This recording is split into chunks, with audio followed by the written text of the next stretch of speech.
सबके प्रणाम भैया, राधे राधे।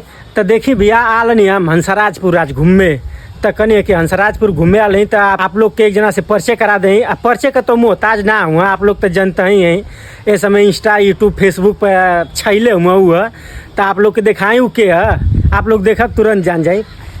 तो भैया देखा ये संदीप भैया तरनी है, फिर मिले हम कनिए कि जब हंसराजपुर आल रही तो संदीप भैया से मिल रही, तो संदीप भैया से मिल के तो बहुत अच्छा लगल। कहाँ से कि संदीप भैया देखा ये होला ना कि जौनी काम में तू रहबा, जौन काम तू करत रहला आ वही काम का आदमी मिले ना तो आदमी एक आगो न जे अपने आप के बहुत बढ़िया क्रिएटर समझे लगला, कहला कि नहीं यार हम यहीं से मैं यहाँ आई हुआ आई।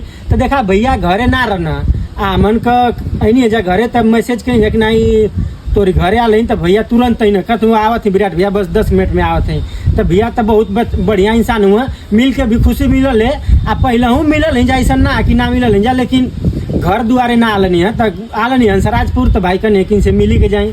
तो भैया कुछ कहा बा एकदम कहो कि भैया मतलब भाई के भी देखा नहीं वीडियो बनाया ना भाई इंस्टाग्राम पे जौनी तरह से मतलब इनका कॉन्फिडेंस है भाई, एक नंबर का अल्ट्रा लेवल कॉन्फिडेंस है, एकदम मस्त वीडियो बनावत हुआ भाई। अहिर विराट के नाम से रहा भाई, तो मतलब मस्त भाई कंटेंट बनावा ना, मतलब बनाना अच्छा बनाना भाई के वीडियो देखा नहीं है पसंद आला हमके। और ये कहा भाई अगर हमारे जो भी फॉलो हमके गूगल भाई के देखिए तो फॉलो कर लिया, आईडी जाके चेक कर लिया भाई, मेहनत करके वीडियो बनावे ना हम ऐसी क्यों ना कहला, मतलब सपोर्ट करे खातिर जी अभी अगर हम दिल से वीडियो बनाना मेहनत करते ना उनके तो हमें तो पूरा सपोर्ट वाला भाई, हर के फॉलो करो और भाई लाइक कमेंट शेयर करा।